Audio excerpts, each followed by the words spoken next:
on the lookout for rattlers, fellas. If you get bit, the only cure is for someone to suck the poison out. Is that right? Hey, I'm just gonna go take a wavy leak by those cool sandy bushes. Letter for Quiet Burp?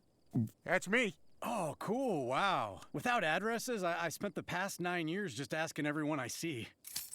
Oh, it's my letter from Skidmore. Did you get in? No, it's for someone else. But the guy said quiet. They put me on the overweight list, okay? Bunch of wise guys. If you need me, I'll be binge watching the campfire.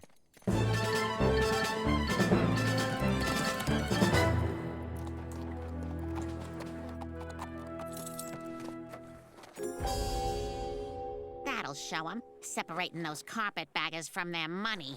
Huh, and their Tux medicated pads, too.